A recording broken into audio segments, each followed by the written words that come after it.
that's one of the ways to see if there's like a lip right here. Nope. See, there probably won't be a lip on the side, because the piston actually twists a little bit when it's making power. Oh. Going up and down. So there's no lip here. You hear that? Mm-hmm. Hear that? Yeah. Right over here down at the bottom, like in that corner right there, there's a big ring ridge. Oh. Oh, yeah. It's huge. Oh, so that's terrible. Yeah, it's a because bad this sign. is the correct bore size right here, but if you go down below that, then you got a big wear. Big amount of wear. Because the piston goes, like, tilts back and forth, and that's why there's not over here, but there is up here. Yeah, and when it makes power, on your compression stroke, when you're making power, it actually makes the piston kind of flex and twist a little bit in there. That's one sign, or one way to tell if your engine needs to be bored out, or just honed. So, that's a bad sign if you can feel a lip right up under here on the side of your piston. We'll take a picture of it later, get a close-up of what I'm talking about. Okay, we have the engine going up, our nice Not advisable. handy dandy setup. This is pretty much what we had right at the moment. Like I say, we're working in the storage, but look at him go. He's got his Shelby shirt on, looking good. Like, this is scary. And he's scared of a little old 300-pound motor. Excuse me, engine. It's just a Ford engine. Just a crappy old Ford. If you're curious, that guy who's recording is a Pontiac GM pretty much guy, I think.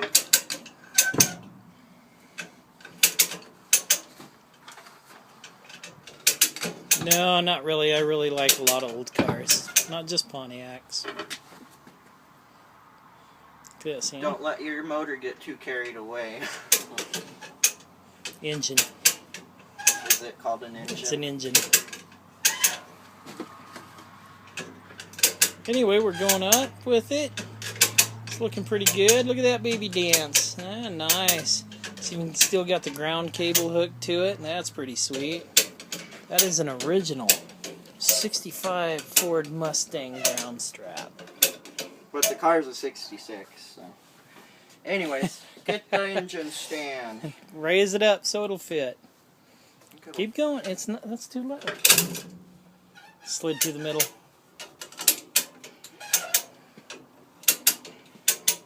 Sorry, folks. It is a 66 Ford Mustang. Yeah, They're all old cars are the same year. They're 65. That might work right there. Yeah, you can stop. How do you clean a piston? Not with a rag. What are you supposed to use? You can use a scraper. You just got to be careful with it. You need to turn this engine, excuse me. What I'm looking for now is some stamping on the piston to see if it has been bored already or not. And we'll get an idea here in just a couple of minutes, I think.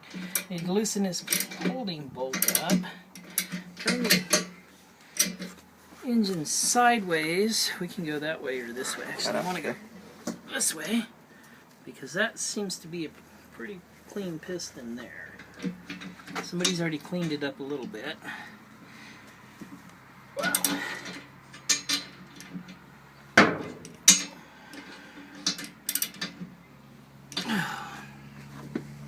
Now we need to crank the motor over, spin the motor over a little bit. So you want to spin it with the harmonical balance bolt.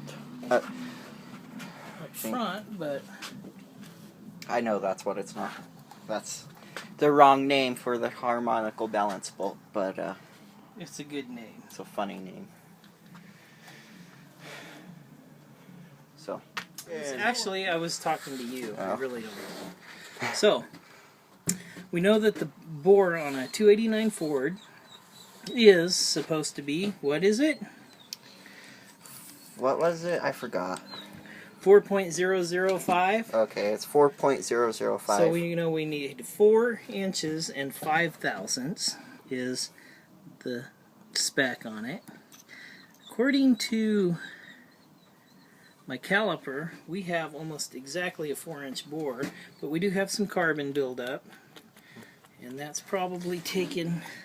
I'm a terrible camera guy. I hope you guys have noticed that. So what we want to do,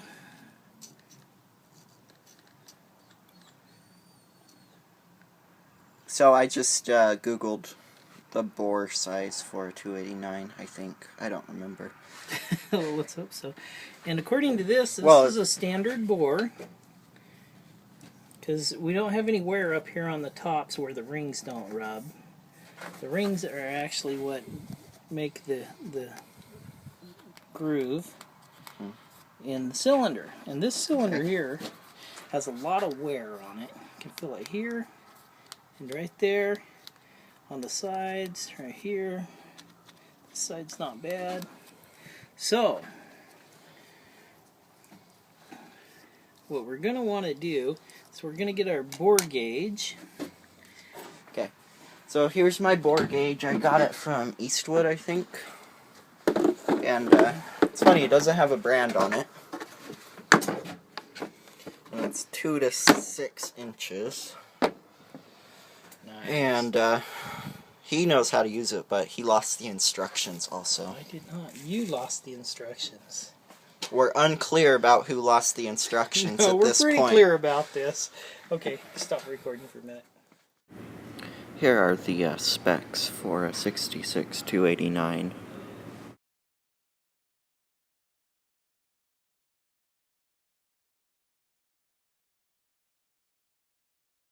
So this engine needs to be bored, which is disappointing because it's a lot more money. So how you use this gauge is up at the top where the pistons don't rub, I think is, you insert it like that, right? Yes. Okay. Is we measured the bore size, and it is the correct size for this engine, which is 4 inches, .005, so 5 thousandths over 4 inches. And you insert it like that. And we used a caliper to see what this was, and we zeroed the gauge out somehow. I don't remember how. We zeroed the gauge out by measuring this cylinder with the caliper to make sure it was a factory bore size, and then we took the gauge, the bore gauge, and we stuck it in here on the factory bore size, and we zeroed the needle on the gauge to 0. See how it's on 0? It's not really in focus, but it's pretty close to 0. That's right on the factory bore size right there. And that's how we did this. So what we're going to do now is we're going to check the actual wear in the cylinder to see if the engine needs to be bored. So what we'll want to do is we'll want to do this cylinder here.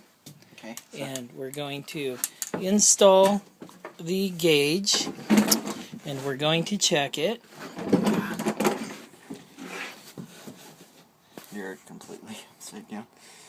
If you tap it where you want it to focus, it'll focus. Okay. Anyway, what we're coming up with down in the lower part of the cylinder is pretty close to 0. It's a couple thousandths over, but if you take the bore gauge and you check it on the wear pattern from here to here, you come up with approximately 19 thousandths wear. So that means the engine needs to be bored.